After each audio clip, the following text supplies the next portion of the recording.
अगस्त 47 को भारत आजाद तो हुआ, लेकिन आप जानते हैं खंडित भारत आजाद हुआ। मुस्लिम लीग जो बना दिया अंग्रेजों ने, वही मुस्लिम लीग भारत में ऐसा विश्व वृक्ष बन गया कि उन्होंने पाकिस्तान अलग करा ही लिया। मुस्लिम लीग ने जो पाकिस्तान अलग कराया भारत देश से, इसमें अंग्रेजों ने पूरी भूमिका निभाई। और अंग्रेजों का यह था कि मुस्लिम लीग को भारत में इतना बढ़ावा दो कि ये कांग्रेस के हिंदू नेताओं से थोड़ी बड़ी संस्था हो जाए। तो मुस्लिम लीग का सारा फंड अंग्रेजों के यहाँ से आता था। आपको सुनकर आश्चर्य होगा, मोहम्मद अली जिन्ना जितना भी पैसा खर्च किया वो सब अंग्रेजों ने डोनेशन में दिया। और मोहम्मद अली जिन्ना का एक लेफ्ट हैंड और राइट हैंड मैन माना जाता था, सोहरावर्दी करके, वो कलकत्ता का बड़ा नेता था। सोहरावर्दी जितना खर्चा किया वो सब अंग्रेजों ने डोनेशन में दिया। अंग्रेजों का एक अखबार निकलता था इस देश में, जो अभी भी निकलता है, उसका नाम था द टाइम्स ऑफ इंडिया। ये अंग्रेजों का अखबार आज भी है। अंग्रेजी एक कंपनी है जिसका नाम है बेनेट एंड कोलमैन, ये उसी कंपनी का अखबार है, तभी से निकलता है। तो टाइम्स ऑफ इंडिया की ये पॉलिसी थी कि मुस्लिम लीग का नेता छोटी से छोटी सभा का आयोजन करे तो उसको बड़े से बड़ा पोस्टर बनाकर, उसकी बड़ी न्यूज बनाकर टाइम्स ऑफ इंडिया के फ्रंट पेज पर देना। कई बार ऐसी हंसी आती है, मोहम्मद अली जिन्ना को जुकाम हो गया, खांसी हो गई, तो टाइम्स ऑफ इंडिया की फ्रंट पेज की न्यूज होती थी कि मोहम्मद अली जिन्ना कल से बीमार है, वो घर से बाहर नहीं निकला, उसको फ्रंट पेज पे कवरेज होता है। और आपको मैं एक आश्चर्य करने वाली बात बताता हूं कि मोहम्मद अली जिन्ना मुस्लिम लीग का नेता था, मुसलमानों का नेता वो कभी नहीं बन पाया। मुस्लिम लीग एक संगठन था, उसका नेता था, मुसलमानों ने उसे अपना नेता कभी नहीं माना। आप जानते हैं कारण क्या था? कारण सबसे बड़ा ये था कि मोहम्मद अली जिन्ना रोज हंदी मांस खाता था। हंदी मांस समझते हैं, पोर्क, और मुसलमान उसको अपना नेता मान नहीं सकते जो हंदी मांस खाए। दूसरी समस्या थी कि मोहम्मद अली जिन्ना रोज शराब पीता था। मुसलमानों में शराब वर्जित है, हंदी मांस वर्जित है, शराब वर्जित है। और तीसरा, मोहम्मद अली जिन्ना का जो मुख्य धंधा था वो ब्याज पर पैसे उठाने का धंधा था उसका। मुस्लिम धर्म में इसको भी स्वीकार्य नहीं है, इसलिए मुसलमान उसको अपने नेता कभी नहीं मानते। आपको सुनकर आश्चर्य होगा, एक बार ये जिन्ना लाहौर में मुसलमानों की एक सभा में चला गया तो मुसलमानों ने मंच पर चढ़कर इसका मुंह काला कर दिया और एक गधे पर बिठाकर उसका सर्कस निकाला पूरे लाहौर में। उसके बाद हिम्मत नहीं पड़ी लाहौर जाने की, अखबारों में खूब छपा और जिन्ना को पूछा गया कि आपके मुसलमान ही आपको नेता नहीं मानते तो आप हैं किसके नेता? तो धीरे से उसने कहा कि मैं तो अंग्रेजों का नेता हूं, अंग्रेजों का बनाया हुआ नेता। अब आप जरा सोच सकते हैं, जिसको मुसलमानों ने नेता नहीं माना, उस व्यक्ति की ताकत इतनी कैसे हो गई कि उसने पाकिस्तान बना दिया इस देश। कभी तो मन में ये विचार आएगा आपके।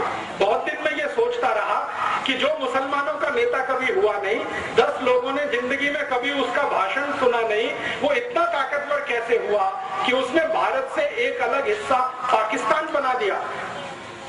बात ये है और सच्चाई है जो मैं आपको बोलकर जाना चाहता हूं, और ये सच्चाई सुनते समय किसी के दिल को दुखा हुआ हो तो मैं क्षमा मांगता हूं कि ये जो पाकिस्तान बना उसमें मोहम्मद अली जिन्ना की भूमिका इतनी बड़ी नहीं थी, उससे ज्यादा बड़ी भूमिका लेडी माउंटबेटन की थी।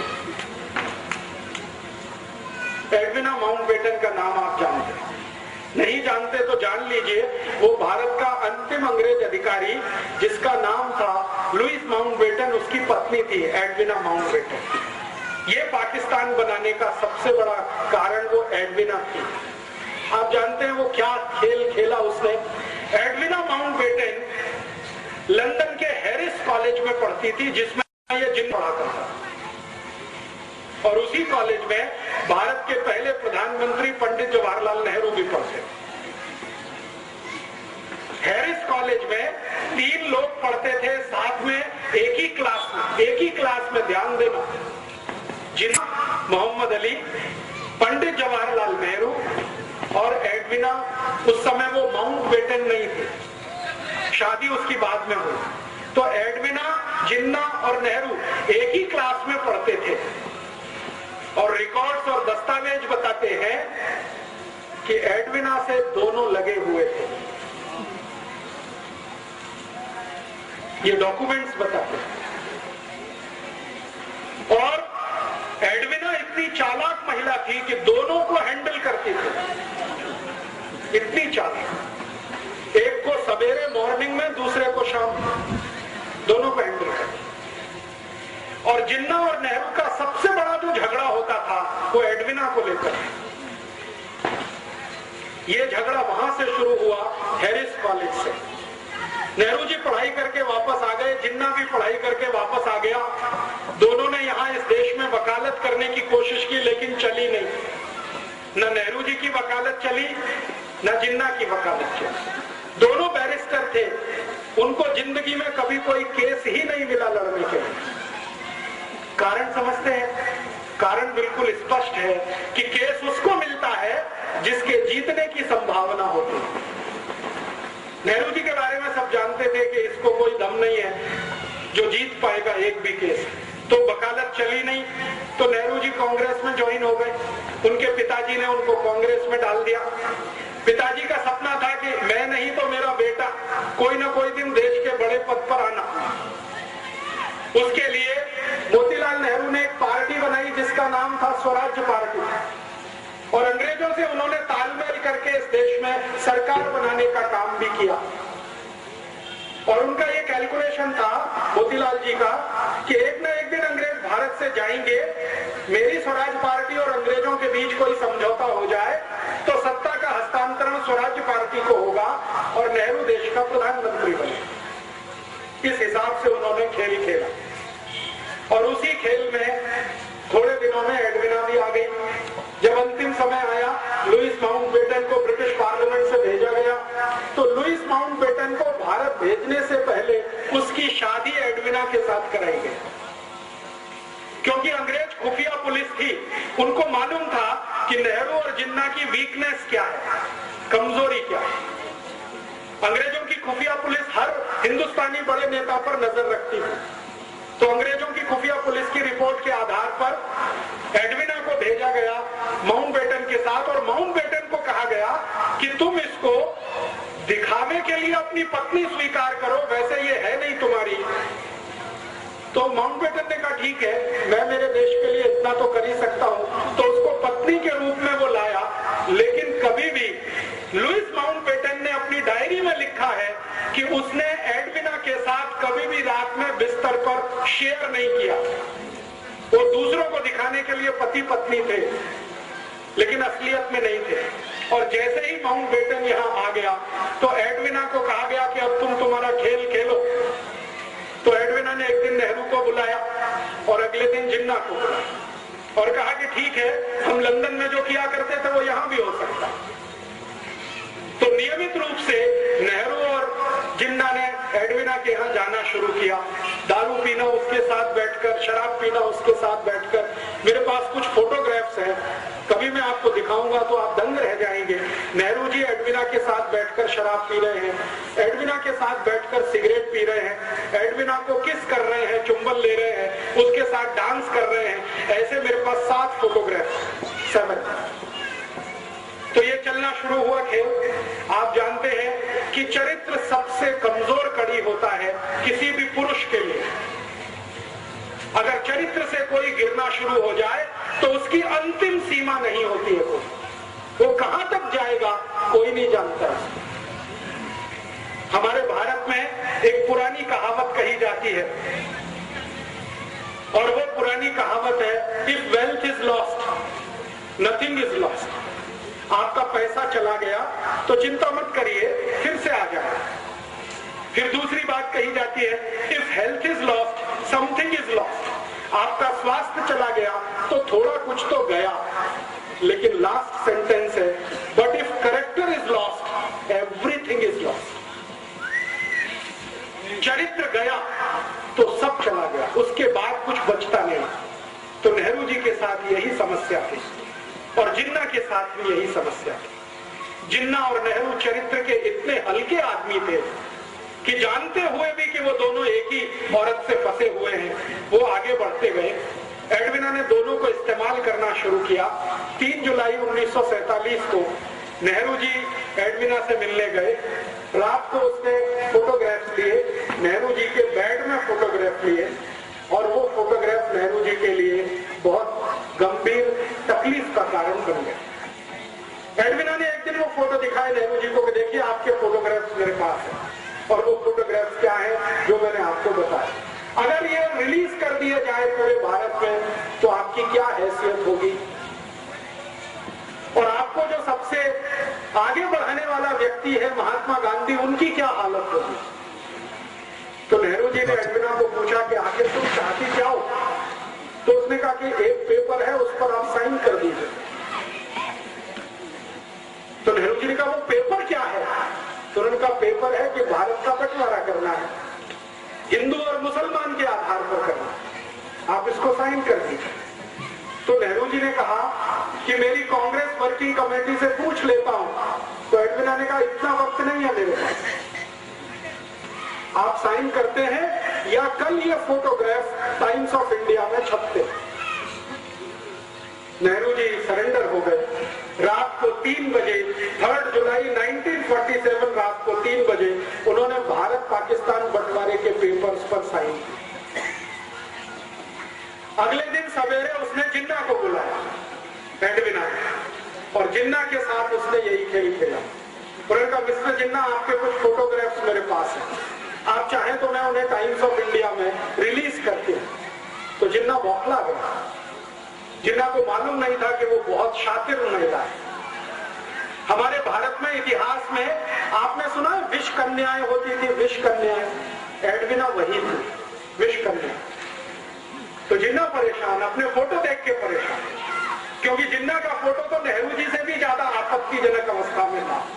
अभी तो मैं खोलकर नहीं कहना चाहता क्योंकि कैमरे पर रिकॉर्डिंग हो रही। तो जिन्ना तो और भी परेशान।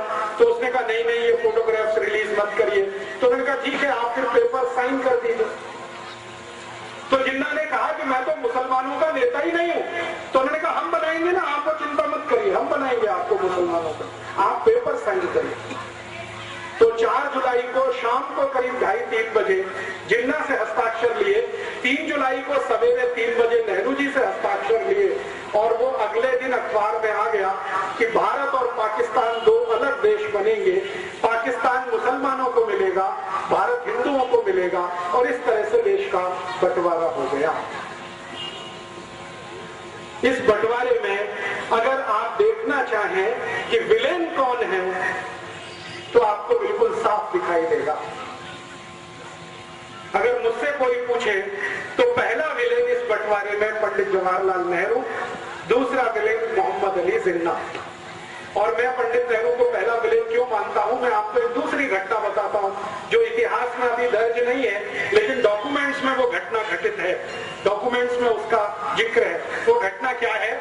घटना ये है कि भारत पाकिस्तान बंटवारा हो गया जिन्ना के हस्ताक्षर और नेहरू के हस्ताक्षर से। थोड़े दिन के बाद गांधी जी को यह पता चला। गांधी जी को पता चला तो गांधी जी ने अपना सिर पीटा। आप में से कोई शायद ये बात नहीं जानता है, गांधी जी को एक आदत थी, और वो आदत ये थी कि वो अपने पर जब गुस्सा करते थे तो अपना सिर पीटते थे, ऐसे करके बहुत तेज मारते थे, घूंसों से मारते थे, अपने को मारते थे। जिस दिन गांधी जी को पता चला कि नेहरू ने बंटवारे के पेपर्स पर हस्ताक्षर किए, उस दिन उन्होंने अपने को पीटा और उन्होंने कहा कि अब मैं जिंदा नहीं रहना चाहता, क्योंकि मैंने जिसको आगे बढ़ाया वो इतना कमजोर निकलेगा ये मुझे नहीं मालूम। परिणाम क्या हुआ? गांधी जी ने जिन्ना को बुलाया और कहा कि भाई तुम ये बंटवारा क्यों कर रहे हो? तो जिन्ना ने कहा बापू मैंने हस्ताक्षर कर दिए हैं, लेकिन आप मुझे एक वचन दो तो मैं मेरा एक एफिडेविट लगाने को तैयार हूं, और एडविना ने मेरे साथ जो ब्लैकमेलिंग किया है वो सबको बताने को तैयार हूं। गांधी जी ने पूछा क्या? उन्होंने कहा कि मुझे भारत का प्रधानमंत्री बनवा दो। गांधी जी ने कहा बस इतनी ही मांग है तुम्हारी? उन्होंने कहा हाँ, मुझे प्रधानमंत्री बनवा दो, मुझे पाकिस्तान नहीं चाहिए। तो गांधी जी ने कहा ठीक है मैं विचार करूंगा तुम्हारी मांग पर। अगले दिन नेहरू को बुलाया और नेहरू से कहा कि देखो जिन्ना तैयार है, वो एफिडेविट देना चाहता है, एडविना ने कुछ ब्लैकमेलिंग किया है, वो पूरे देश को बताना चाहता है, उसकी एक ही शर्त है कि भारत का प्रधानमंत्री उसे होना। बोलो। तो नेहरू जी ने कहा कि बापू, जिन्ना को भारत का प्रधानमंत्री तो क्या, मैं मेरे ऑफिस का चपरासी नहीं बना सकता, कारकुन नहीं बना सकता। तो गांधी जी ने कहा तुमको जिन्ना से इतनी दुश्मनी क्यों है? तुम दोनों साथ साथ पढ़े लंदन में हैरिस कॉलेज में, तुमको स्कॉलरशिप मिली, जिन्ना को स्कॉलरशिप मिली, साथ में जिस स्कूल में तुम पढ़े, साथ में रहे 15 साल, और तुम में दोस्ती इतनी ज्यादा थी, अब ये दुश्मनी इतनी क्यों? तो नेहरू जी ने असलियत नहीं बताई। जिन्ना और नेहरू जी की जो दुश्मनी थी उसका कारण था एडविना, और कोई दूसरा कारण नहीं था। गांधी जी को बताया नहीं। नेहरू जी ने कहा कि मैं तो प्रधानमंत्री तो क्या चपरासी नहीं बना सकता। तो गांधी जी ने कहा कि फिर क्या होगा, देश का बंटवारा। तो उन्होंने कहा कि ठीक है, बंटवारा हो जाए, मुझे उसमें कोई आपत्ति नहीं। तो गांधी जी ने कहा कांग्रेस तो तैयार नहीं है इसके लिए। तो उन्होंने कहा ठीक है, कांग्रेस थोड़े दिन में तैयार हो जाएगी। ऐसे करके गांधी जी और नेहरू जी का वार्तालाप पूरा हुआ। फिर गांधी जी ने कांग्रेस वर्किंग कमेटी की मीटिंग बुलाई। 15 उसमें सदस्य थे।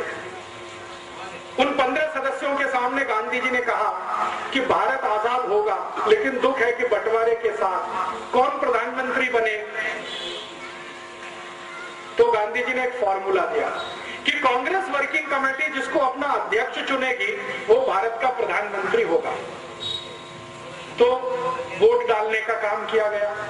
कांग्रेस वर्किंग कमेटी में वोट डाला, 15 लोगों ने वोट डाला, तो 13 लोगों का वोट सरदार वल्लभ भाई पटेल के पक्ष में गया। 13 लोग। एक वोट पंडित जवाहरलाल नेहरू के पक्ष में गया और एक व्यक्ति कांग्रेस वर्किंग कमेटी में एब्सेंट हो गया, वो वोट डालने नहीं आए। और जो व्यक्ति एब्सेंट था वो अनुग्रह नारायण सिन्हा नाम के एक व्यक्ति थे, पटना से थे, बिहार से। वो एब्सेंट हो गए। तो एक वोट नेहरू को, 13 वोट पटेल को। गांधी जी के फॉर्मूले के अनुसार पटेल भारत के प्रधानमंत्री बने, क्योंकि वर्किंग कमेटी ने अध्यक्ष चुना। जब नेहरू जी को पता चला कि वो इलेक्शन में हार गए, तो वो फिर गांधी जी के पास आए और उन्होंने जो वाक्य बोला वो मैं आपको ऐसे का ऐसे ही सुनाता। उन्होंने कहा बापू, अगर मैं भारत का प्रधानमंत्री नहीं बना तो कांग्रेस को तोड़ दूंगा, और टूटी हुई कांग्रेस से अंग्रेजों का समझौता होगा और पावर ट्रांसफर मुझे होगी, क्योंकि अंग्रेजों ने पहले से ये तय किया हुआ है। और ये बात सही है।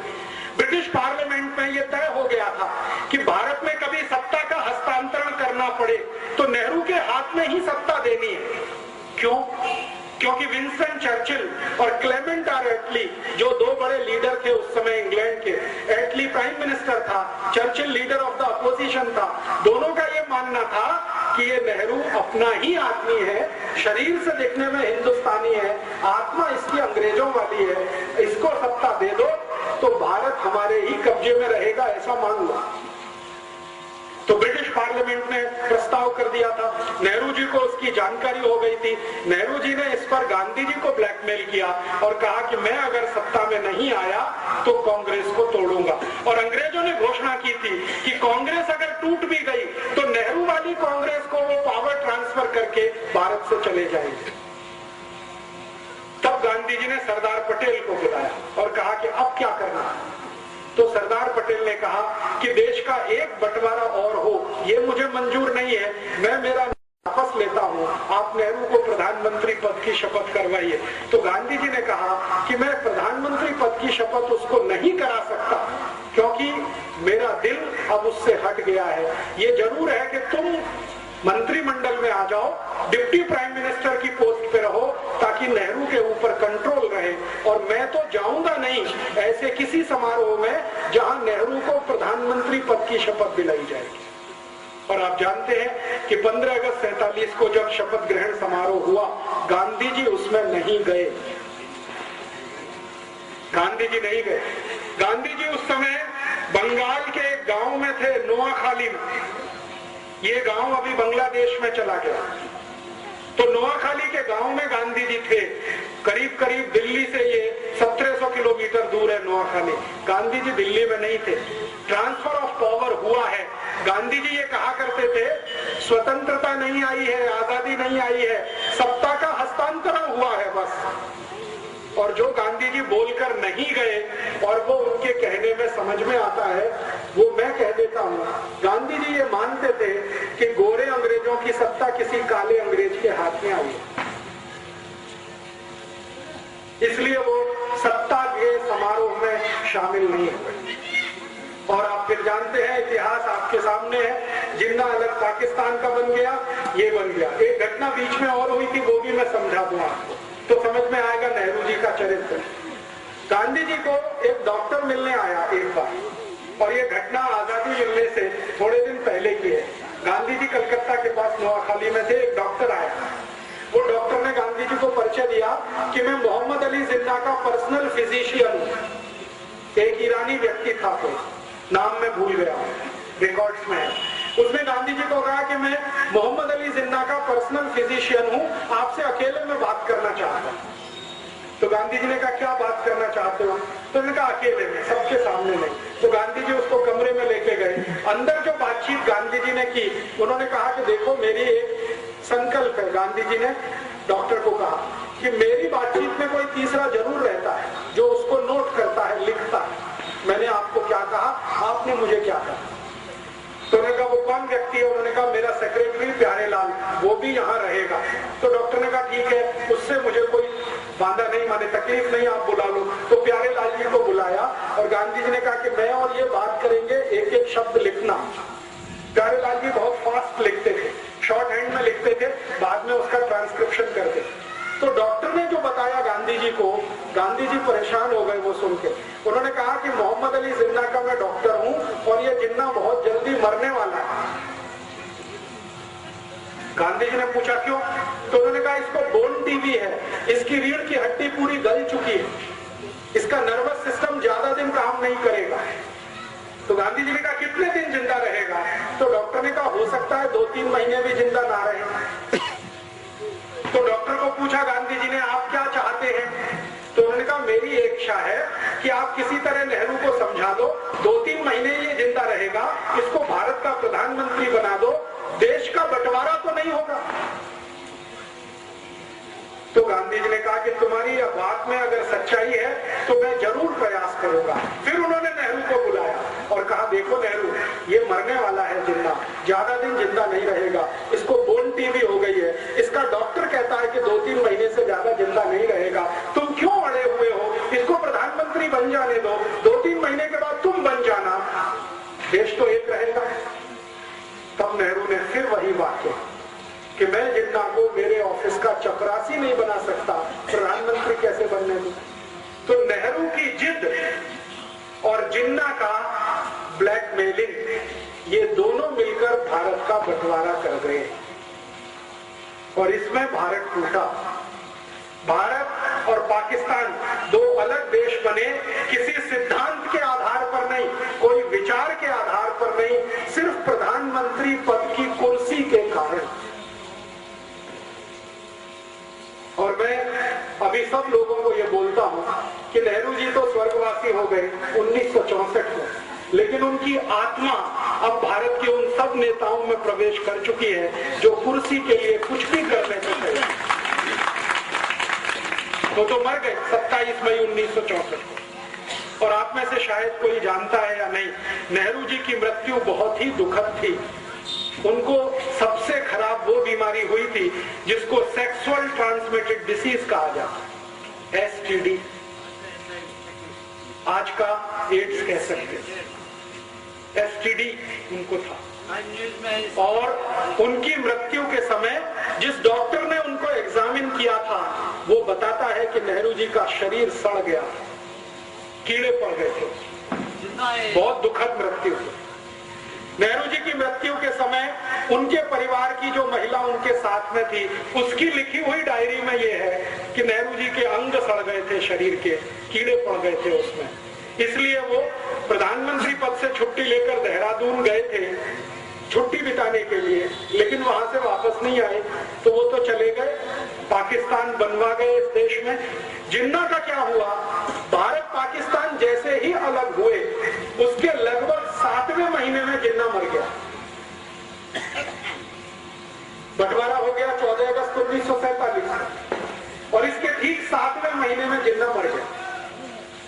तो उधर पाकिस्तान जिसने बनाया वो पाकिस्तान का मजा नहीं ले पाया कभी, और पाकिस्तान जिनके लिए बनाया वो पाकिस्तान कभी गए नहीं। आप जानते हैं पाकिस्तान बनाने का जो सबसे बड़ा लॉजिक था वो ये कि भारत में रहने वाले मुसलमान वहां जाएंगे और उनके लिए पाकिस्तान बनेगा। वो यहां से गए नहीं, वो यहां है, शिया हो चाहे सुन्नी हो, वो भारत में ही है, वो पाकिस्तान गए नहीं। और जिन्होंने कभी पाकिस्तान माना नहीं उनके सिर पर यह पाकिस्तान थोप दिया गया। वो अफगानिस्तान की सीमा पर रहने वाले जो बलूची लोग हैं ना, उनके ऊपर जबरदस्ती ये थोप दिया। आज पाकिस्तान क्या है आप जानते हैं, सारा का सारा पाकिस्तान ऐसी समस्याओं से घिरा हुआ है जो उसके जन्म से शुरू हुई, और जन्म से जो समस्या शुरू हुई जिन्ना के द्वारा, उसी का दुष्परिणाम है कि आज तक उस देश में कभी लोकतंत्र नहीं रह पाया, प्रजातंत्र नहीं रह पाया, हमेशा किसी सैनिक ने उसका शासन किया। और आज भी आप जानते हैं परवेज मुशर्रफ उन्हीं सैनिकों का रूप है जो जिन्ना के द्वारा पल्लवित और पोषित हुए। लेकिन भारत को एक बड़ा नासूर दे गए, और वो नासूर ये भारत के 3 विलेन, एक जिन्ना, नेहरू और एडविना, ये 3 विलेन को मैं मानता हूं भारत के बंटवारे के लिए जिम्मेदार।